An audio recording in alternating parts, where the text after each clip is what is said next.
In this project, we've been asked to explore what it means to be an effective teacher. The question of what constitutes an effective teacher is largely determined by the purpose of education. If we consider the purpose of education to develop members of society, we come to the question, which society?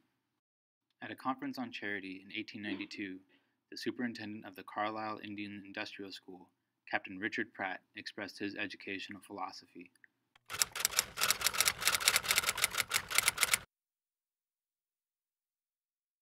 This mentality was common to many educators working within Indigenous communities, including here in Alaska. It isn't sufficient to say that education was forced upon Indigenous people. There were times where education was sought and even fought for, and vigilantly monitored by communities.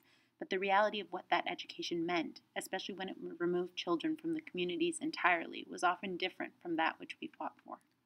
First-hand accounts of elders who survived Western education tell of physical and sexual abuse. They were punished for using their language, beaten, sprayed with hoses, chained to radiators, and more. They speak of the alcoholism, suicide, the loss of language and culture as a result of these experiences. For their goal, these teachers were effective. Growing up as Alaska Natives, we have conflicting experiences with education. We saw education as largely promoting Western values, knowledge, and experiences.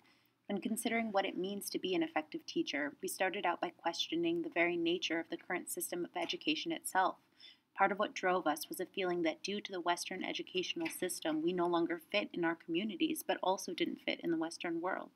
As Alaska Natives going into education, we see ourselves within that same lineage as those who sought to bring the best education to our people on our terms, and thus we ask, what does effective teaching look like if it reflects the values of the communities they serve? To answer this question, we reached out to 4 individuals who have extensive experience as Alaska Native students and teachers. Esther Lutzik of Aleknigik. I grew up in Aleknigik, and I went through the 8th grade there, and then I went to Mount Edgecombe High School. And then I got an elementary education degree in 1976, and I have worked with just 2 main employers, the University of Alaska Bristol Bay campus and the Southwest Region School. So, Eva Rowan of Klawock.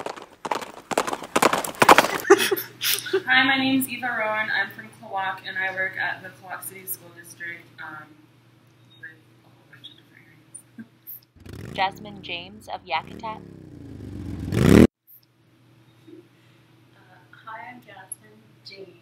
I work with the Alaska Heritage Institute as a language and youth coordinator doing high school camps and adult language learning. Ben Young of Heidelberg. Hello, I'm Benjamin Young, and I'm a social studies teacher for junior high at Indianapolis, Chapel Hill, 7th and 8th grade center. In the course of our interviews, our guests spoke of their own experience with ineffective teachers as a motive for going into education. Our language and culture was banned in the school. So many times we had our mouths washed out for speaking our language. Our culture was insignificant. We laughed at ourselves as we read about the Eskimos in textbooks. We didn't even realize we were Yupik. When our teacher's boss came, oftentimes I would eavesdrop on their conversation. Our teacher would tell him that the only education we needed were the skills of manual labor. The treatment we received resulted in negative feelings of who we were. We fit in no world, not the world of our parents who lived a traditional subsistence lifestyle, nor the world of the Western education where we weren't good enough to fit their expectations. Our parents didn't understand the education system, but wanted what was best for us. If we got in trouble at school, they blamed us, and that teacher was the boss regardless of how they made us feel. We began to lose touch with our subsistence lifestyle, especially those months when school was in session. We no longer participated in the seasonal subsistence activities, and for that matter, even knew how to participate. Those skills weren't developed. I'm in a village, and our culture is everywhere, but cultural identity is lost. I see them diminish into like self-hate, even though they're surrounded by cultural objects and cultural people, but the environment that they have to learn in, that they're forced to learn in, isn't letting them thrive in a cultural sense. Our life where we grew up with teachers who wouldn't even stay in our classroom to teach us because we weren't valued enough to be there. They didn't want to spend time with two kids who were Native because he didn't think that we were going to do anything with our lives.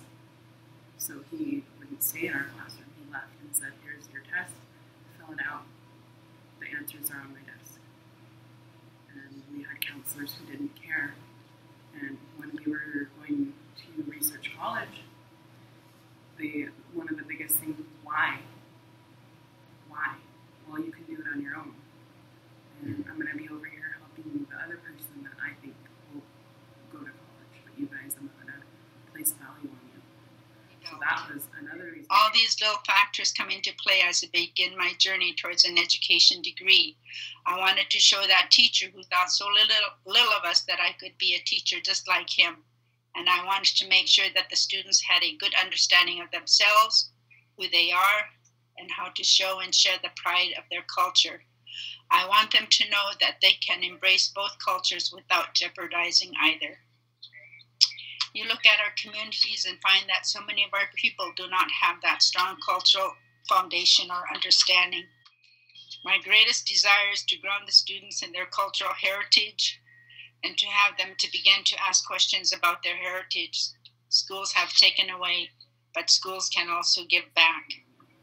So that was another reason why I succeeded in any way that I have today, is because I looked at those people and said, I'm never going to lower myself to their expectation of me.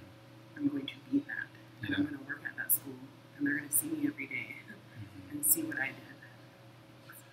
So anytime I'm with kids, I think of what I wish I had.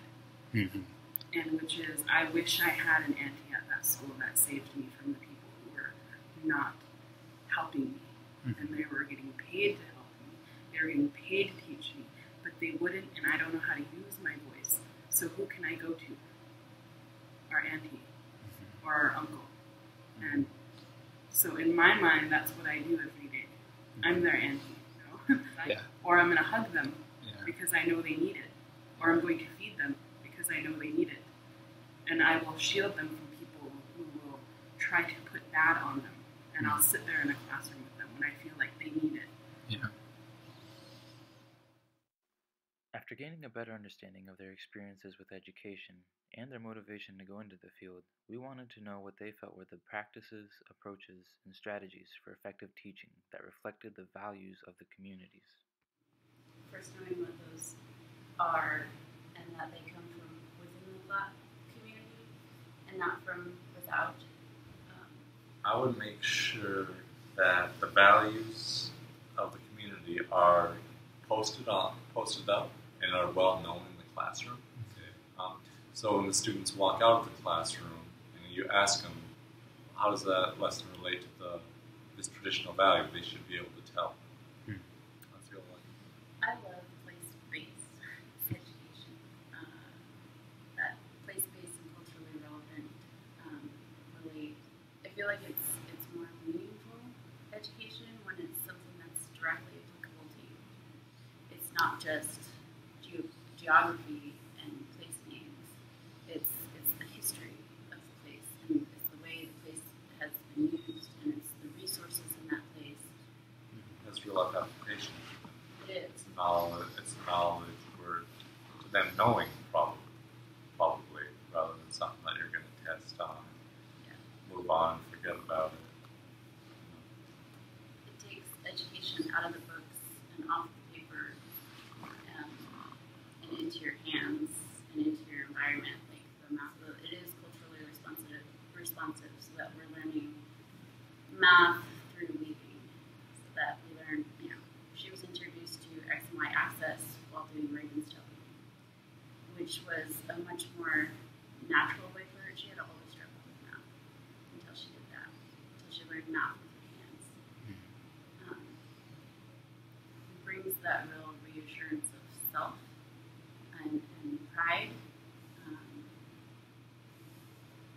because they know that they're supported and nurtured, and they are self-assured in who they are, and that they are valued, and that their ways of knowing is valued. They reach out into our community and build a community within those classrooms.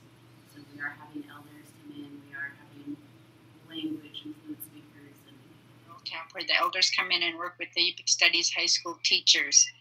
Their presence is so important to the students. If you look through the lenses of the Western education model, you would feel that the elders are just sitting there. And you'd want them to be doing something all the time. But that sitting serves a purpose. They're not giving specific duties, but are used as references during the instruction. And even their presence is so important to the students that it validates what the students are learning in the classroom. It's clear from our interviews that effective teaching must go beyond the classroom. It must take into consideration the community in which that classroom exists, the language, the culture, the environment, the history, the way of life of that community and their students. Based on our research, effective teaching needs to understand the community as a place of strength and not reduce them to negative or passive stereotypes.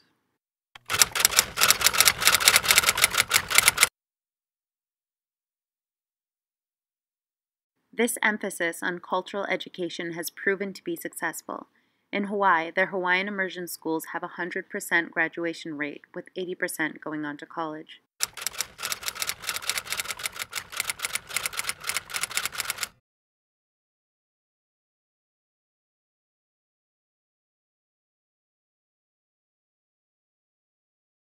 Here in Juneau, the Tlingit Culture, Language, and Literacy program has seen increased test scores and attendance from students who participate. Small portion. What would your advice be to the outsiders coming into our communities and becoming teachers? I think listening, but kind of taking that time to see where they're at and where their inner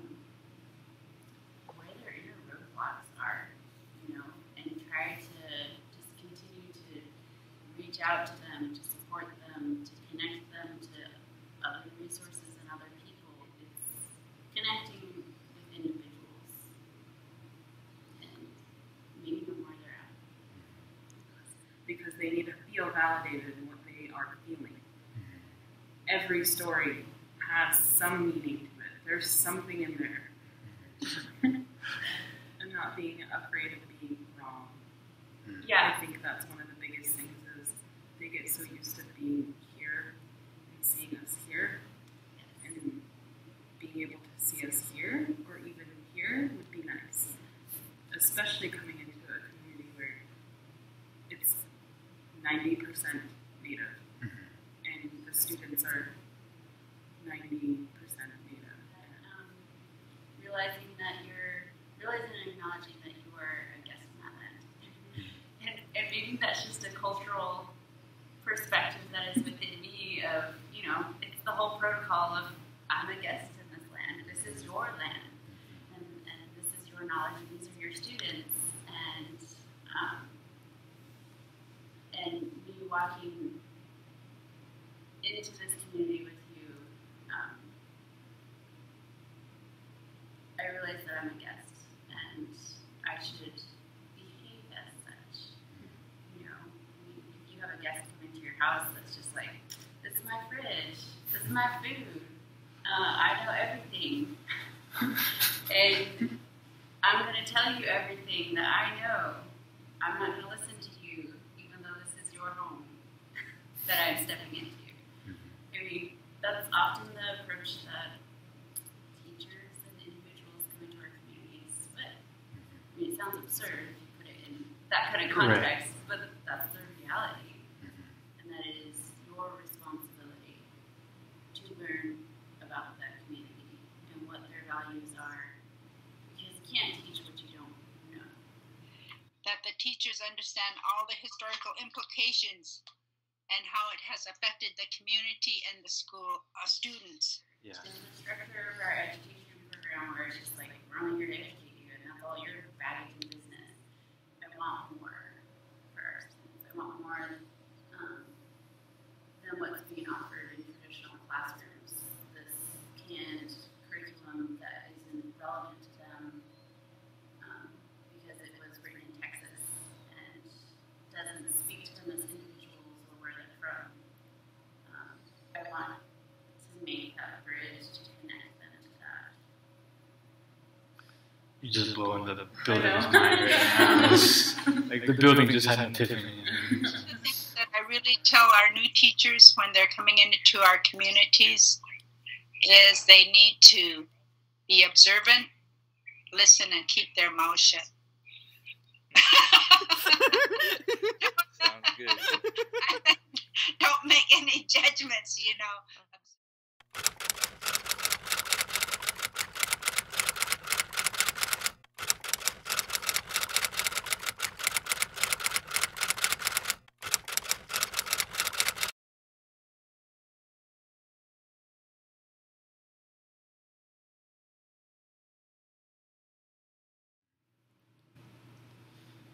Okay, final question. How do we solve one of those? I'm just kidding. How